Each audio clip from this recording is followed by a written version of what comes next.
Welcome to the Mischief. I'm Vallen, and I'll be giving you the basics of Thaumcraft 5. To start today, I'm going to end up giving you a little rundown of some of the things that are in it. If you've played Thaumcraft on a previous version before, you might want to throw out the window everything you knew. But then again, it does use, this current version at least, does use a lot of the old Thaumcraft stuff, but it's kind of a mixture of previous versions together, plus some new content. So let's get into it. To start with, you have your standard shards here. They come in the different types. You've got your air, water, fire, earth, entropy, and of course your order, which are your standard ones. Then you've got your more uncommon, like your tainted and your balanced ones that you'll have to get in special ways. But you won't find them in the world like you did in Thaumcraft 4, which looked like a cracked rock with glowing parts. Instead, they'll look like these little crystals, or shards, actually. Now, if you end up harvesting these, you will actually only get the shard, and it will disappear. Now, you notice I got one. This one here has multiples. Over time, if you leave one in place, it has potential to spread, and then you could actually end up harvesting it again. I actually had planted these with special crystals back on the wall so that it could actually grow. Now, I do recommend that as you find these in the world, like this here, that you end up leaving at least one of them to continue spreading. Now, if you see a large cluster like this, you're more likely to get more crystals from it. Whereas if you see a single or just maybe even a double like this one here, then you're only going to get one. Usually it's when you see two pieces like this, you'll actually only get one shard from it. Now, these are just some of the many things that are added with Thaumcraft 5. Now, primarily, these are actually ingredients for making or crafting different items, as well as they're just really cool to look at. But, moving on, we have some creatures in the world. This is a petch, or peck, depending on how you would like to pronounce it. Now, there are multiple versions in the world. This one here is actually a stalker. They're typically neutral to you. They will not attack unless attacked, but they can be pretty fearsome. You can see he's got a lot of hearts. So they're actually relatively friendly in a way as well. So if I drop some of these on the ground, he'll actually pick them up until he ends up getting, where is it? Come on, you. A little green shimmer on him. I probably didn't see it because I had this in the way. Sorry about that. Oh, there you go. So then you end up right-clicking, and he will now allow you to trade with him. Now, if I end up trading with him, it's a roll of the dice. You may or may not get something worthwhile. And you can see here, we've got some items to choose from. So this is really cool. We've got plenty of goodies that he's giving to us. Potion of Invisibility, Flame 1, a Bow of Bone, and a block of gold back. Now I can continue doing this until he ends up changing his mind. You can see here he's stopped. And that's all the items he has on him for now. So that's just pretty cool mechanic. And it's just really neat to have these little guys running around. Usually you'll find them in a magical forest, which I'll show you in a moment. In your adventures throughout the world, you may end up finding common treasure bags, uncommon treasure bags, or rare treasure bags, as well as the different variants in crates and urns. Now, these inside will probably contain gold coins as well as other items. Usually, the rarer they are, the better you get, as you can see. Often you'll get a gold coin. Now, these are the equivalent of a smelted gold ingot that's been broken down into multiple pieces. So you can actually use them to make more gold ingots or rings, and you can smelt them into a golden nugget if you so desire. But they are used for multiple different items in the world. So to move it along, we also have cinnabar ore and amber-bearing stone. Now, once you mine up amber-bearing stone, it will turn into this little bit of amber here, and could possibly drop more with a looting enchantment. The cinnabar ore, when you mine it up, will actually remain the ore as you see here, but you put it in a furnace and you'll get this quicksilver here, which will, of course, these are both, as before, ingredients in making some really cool stuff in Thaumcraft 5. Now, there are other things as well. There's a new biome, the Magical Forest. Those that have played Thaumcraft before are familiar with this. It's very brightly colored, large mushrooms covered with moss stone. You'll often find larger versions of regular oak trees that have this bright color to it. You'll also have a chance of finding silver woods with different fauna around them, as well as the shimmer leaves. Now, I'll get into those in a moment, but there's also another thing out here, and that is the great wood trees that you see here. This one is much bigger, about 2 to 3 times the size of your Magical Forest oak tree, and it yields great wood logs, which are typically a much darker version of any wood in Minecraft. Now that shimmer leaf I showed you, if I end up grabbing one, putting it into a crafting table, I will then get quicksilver from it, just like I would if I had smelted cinnabar. So, on top of that, there are cinder pearls, which you'll often find in desert biomes. With those, you put them in your crafting grid, and you will end up getting a bit of blaze powder. And of course, there are the V-shrooms. These aren't necessarily dangerous, but you can get a nausea effect from them that can be rather annoying. Otherwise, these are just good for ingredients. Now, there are some negatives in here, and that's the Eldritch Shrine, tainted areas, and new mobs. Some people may not view these as negatives. I find them very entertaining, actually. Let me show you what an Eldritch Shrine looks like. And here we have an Eldritch Shrine which is populated by different cultists. Now, don't underestimate these guys. They can be very worthy opponents. The clerics will shoot magic orbs at you. The Crimson Knights will chase you down and have the equivalent of about iron armor and iron swords with them. So between a bunch of ranged attacks that also end up sometimes exploding, setting you on fire, all sorts of stuff, and it will constantly keep spawning more of these guys if you end up not watching yourself. But yeah, there is an Eldritch Shrine, which can be used for certain purposes in the endgame. Now there are also taint areas, which, yeah, things aren't looking so pretty here. As you can see, this was rock at one point.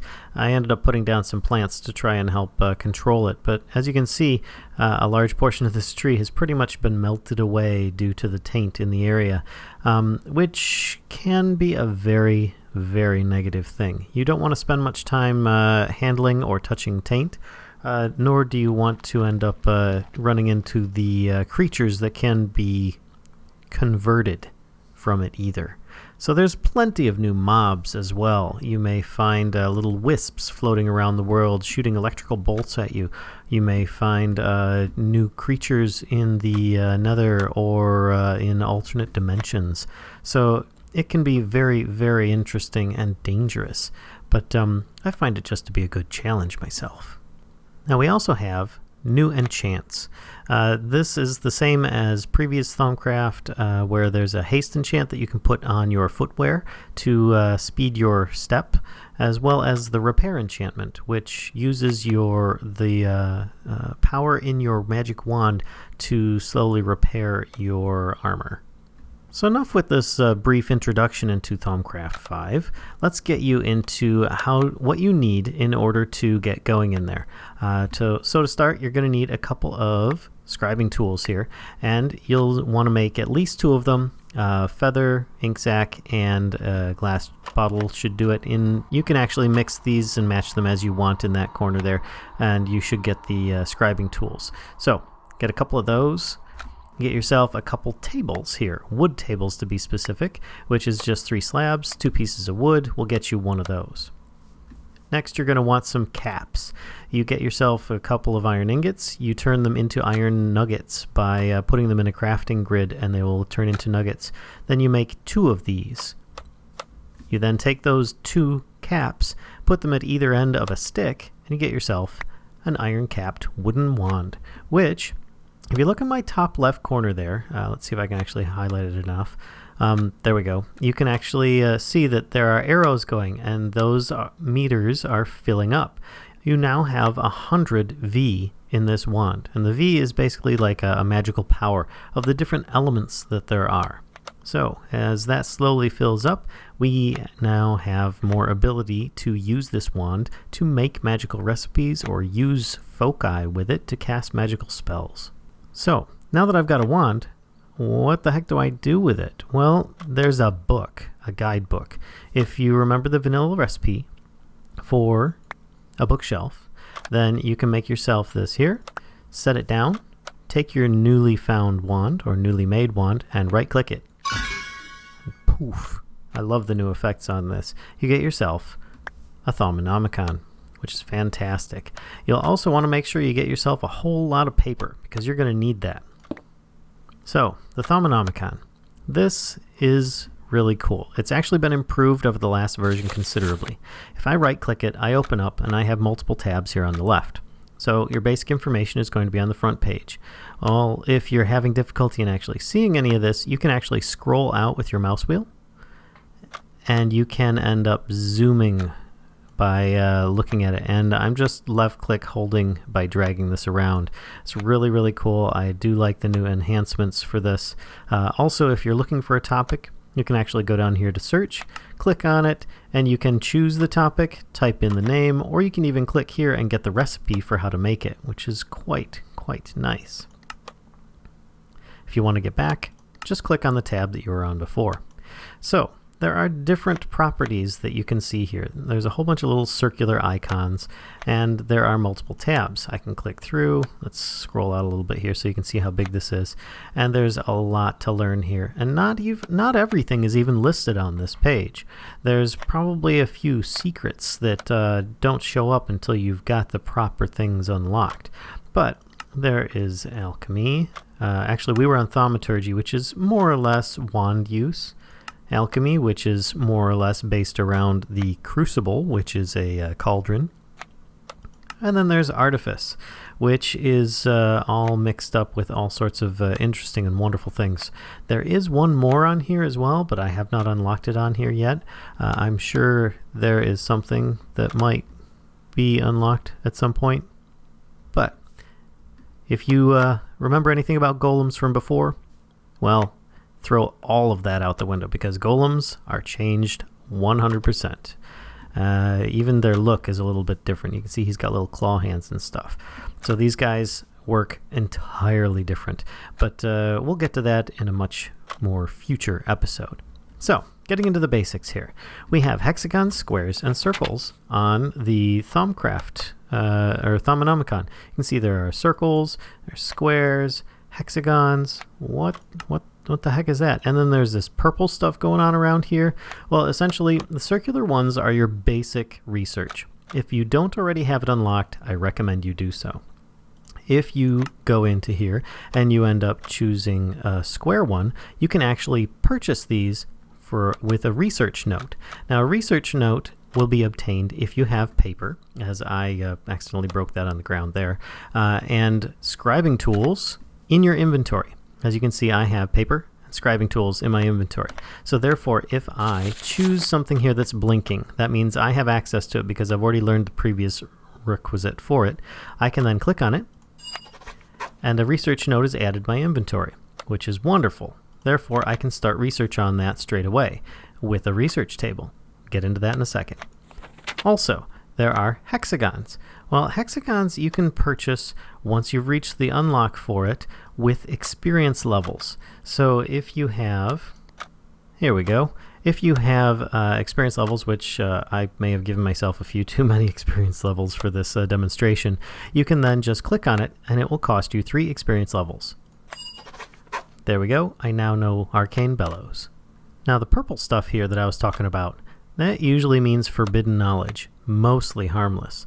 Now, that's at least in this case. There may be others that you may come across that will have some more severe side effects. Here we go. This one here as well is minor. You'll come across even more as you unlock more and more research. So essentially what that is you will end up on occasion experiencing strange phenomenon. And it can be quite extreme if you end up going with too much forbidden knowledge. But it also may unlock the secrets of certain things later on. But enough with that. There are also pluses and stars. Pluses and stars. So if you have learned something new, you scanned something with a thermometer. Yep, we're going to get to that too. And you see a little plus sign on something. That means new information has been added under that topic. It's usually a little green plus sign in the bottom left corner. So if you end up also getting a star, that means that there is something that you have not yet understood or read about, but you do have access to it, which will be this little golden star in the bottom right corner. So that's new things that you haven't even checked out yet. But enough about that. Let's get on with all this other stuff I keep mentioning and not talking about yet. So, those two tables that I told you about. One of them, take your wand to it and right-click, and poof, turns into an Arcane Workbench. Nothing super fancy, but there is a wand slot up here. So therefore, you can now craft recipes as you would in a regular crafting table, but if it requires magical infusion with it from your wand, you can see there the different levels that I have, the 92s and 91s. You can then use the magic stored in the wand to craft magical items to a point. There are certain limitations to this, but it can be quite helpful. So what about the other wood table? What do we do with that? Well, you set it in your house and you use it to eat off of. Kidding. All right, so you take your scribing tools and you right-click that. Turn it into a research table. Now this is what we're going to use for the research notes. Now if I right-click this, you can see here, the scribing tools I clicked on it are now in the corner. You can take any research notes you have, place them up in here, and you'll see that you now have a whole bunch of the different elements on the side. Now, if you have looked at your Thaumonomicon at all at this point, at the very beginning, which I do recommend that you read through each of these pages, and essentially you shouldn't need to actually continue on with my walkthrough because there's a lot in here. But I imagine a lot of the reading is going to be a bit mundane, so that's what you're watching the video for. But if you click on Aspects of Magic and you page right here, you can actually see there are lots of things made up of all the different elements. There's a lot of elements in here, and you actually only start with 6 of them. So to give an example, let's find the most basic example I love using, and that is lux. So air and ignis. If you combine those together, you get lux. So this is a compound element. This is a primal element. This is a primal element. So therefore, by combining these together, you get a compound element. That's essentially what we're going to be doing here. So we've got potentia, herba, instrumentum. We need to connect the dots. So all 3 of them connect in some line, shape, form, whatever, with it going up or down a level to another either primal or compound aspect. Sounds a bit confusing, but it's not that bad. So I have all these over here. Now I can use these to make more elements that will connect the dots. So essentially, potentia. I see here it's made up of order and ignis. Now, when you first start this, you won't have access to it. For example, you will need to learn research expertise. I recommend if you have any circles that are not unlocked, you go for those first because they are going to be very important for you to actually progress at all in any easy shape, way, shape, or form.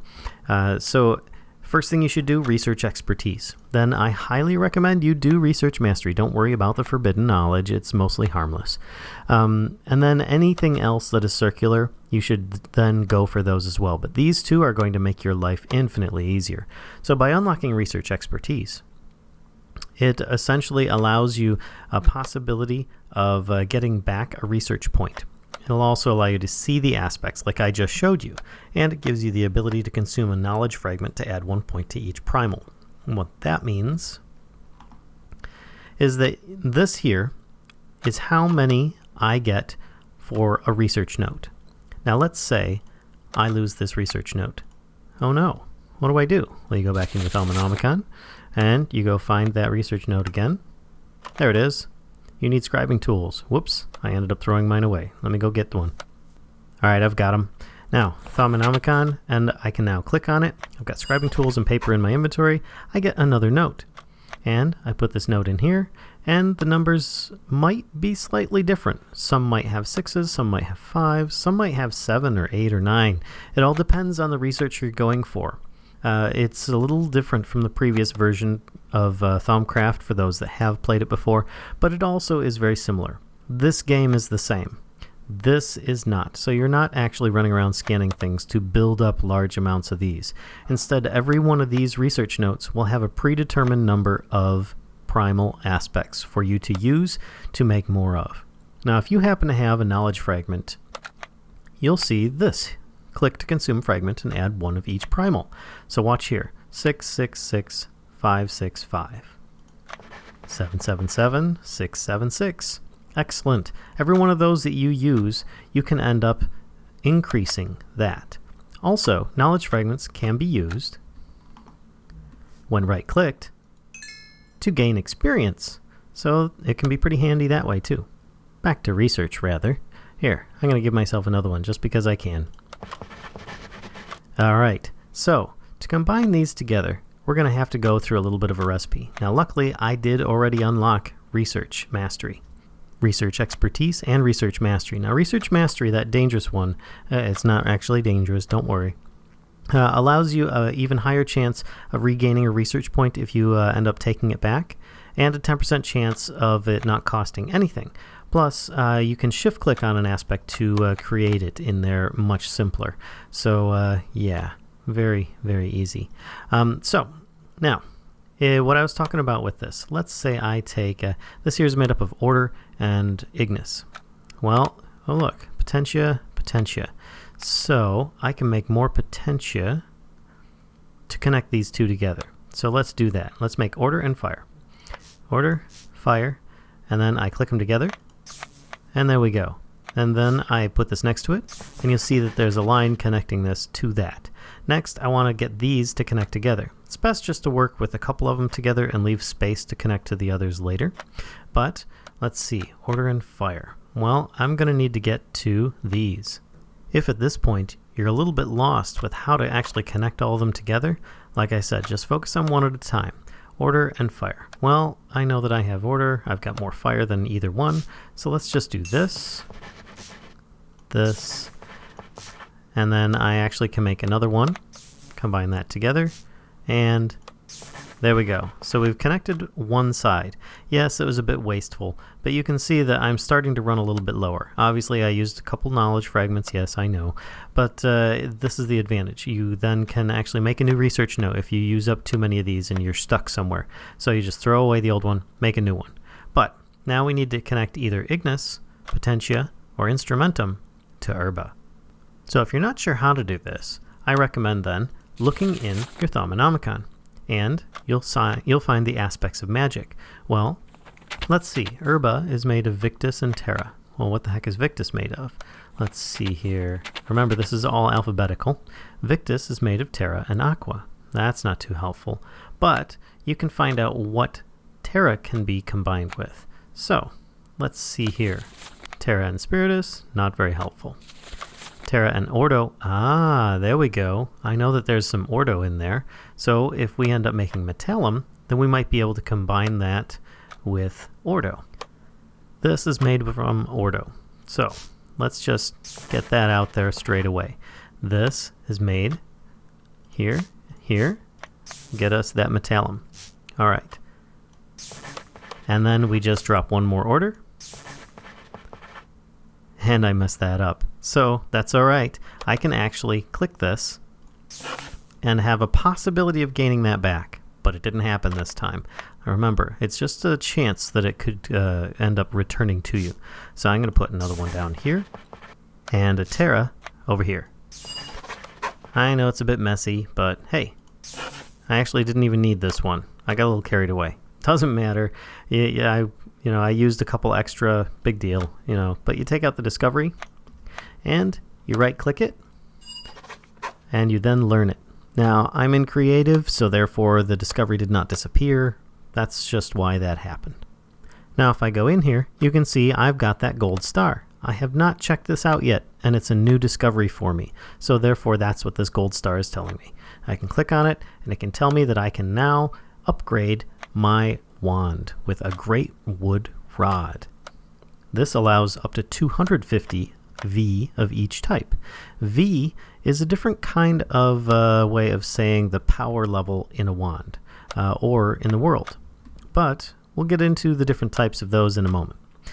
So let's get into another topic real quick. We're not going to just go through all of thaumaturgy or anything like that, but there is a basic here of alchemy. So to start with, you can make yourself a regular vanilla cauldron, place it down in the world, get your wand, and as with the other stuff, just right click it and poof, it turns into a crucible, which you can fill with water, buckets of water, or later on have friends do it for you, and use it to end up chemically making or alchemy, using alchemy to make different substances.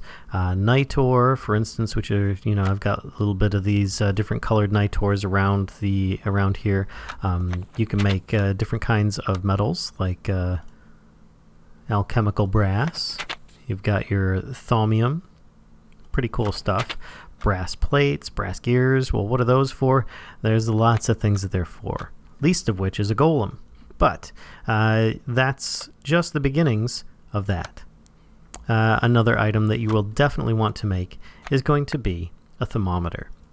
Now, a thermometer, not a thermometer like it tells you the temperature. The thermometer is used for identifying things, research, all sorts of stuff. You can see lots of little question marks on there. Now, you end up making one with a piece of glass, couple pieces of gold, and any of the different kinds of shards, like so, in a crafting bench will get you one of these. Now, if you see question marks around something, you can then right-click and learn about it. And it will tell you all there is to know about it. Nothing can be learned from this. Nothing can be learned from this. There can be learned from something over there. Oops, I didn't mean to do that. Yeah, doesn't really work with picture frames. Don't use them on those. But you get the idea. There's so much that you can actually run around and click on. So why do I want to do this? Well, you see here, I'm gaining practical knowledge of vitreous, vinculum, metallum, mortus, permutatio, etc. Now, in order to do that, to find out what it is that I'm learning, you can actually go in here and, oh look, I now have a Golemancy tab. Well, opening the Golemancy tab by scanning a golem that I made in Golemancy is not the best way to go it. But you can actually scan an iron golem that you'll find in a village, or one that you can craft yourself with a bunch of iron blocks and a pumpkin head. So with those, then you scan it, you should be able to open up the Golemancy tab. Clicking on that, and you can see I have some new research that I can do. I can purchase these. There we go, I'll just purchase all these right away. Look at that. I've got a lot of experience, so it's not a problem for me. But therefore, I can now end up learning about basic Golemancy.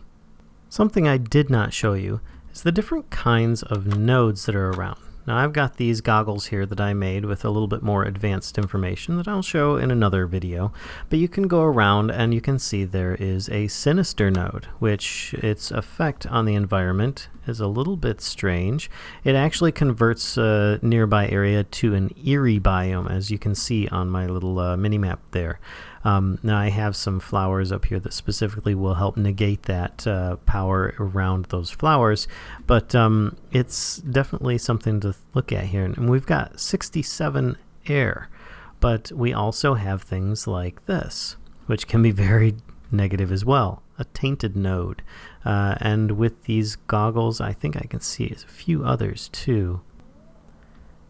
Here we go. We've got one with water in it. Got another one that says it's pure, all sorts of different aura nodes. And with the thermometer, if you notice on the top left corner there, as I fly around, the meter changes considerably depending upon the different aura that is in the area. Now you'll notice that they are color-coded to match the 6 different primals, plus one of them is a bit dark purple there at the bottom. The dark purple is the taint, or flux in this case. Essentially, as I get closer to this, you can see it gets much more prevalent and therefore can be a bit dangerous. So you really don't want to go near this stuff if you can help it. It spreads really quick. This wasn't even here, and within an hour it spread well beyond where the flower ring is now that you see as I'm showing you now. But moving on. So there are a couple negative things in Thaumcraft 5 besides just mobs and creatures, and that is warp and flux. Now warp is more the psychological part of it. On occasion you may end up suddenly hearing a heartbeat and whispers, or with advanced warp you might end up experiencing visions. There's also temporary warp, which will last for a short time, or potentially a longer time, but will go away after a bit. Then there's permanent warp, which will stick with you forever. You can manage it, though, and mask it for a time as well by taking special medicines. So not to worry, there are ways around the effects if they are too negative for you to handle.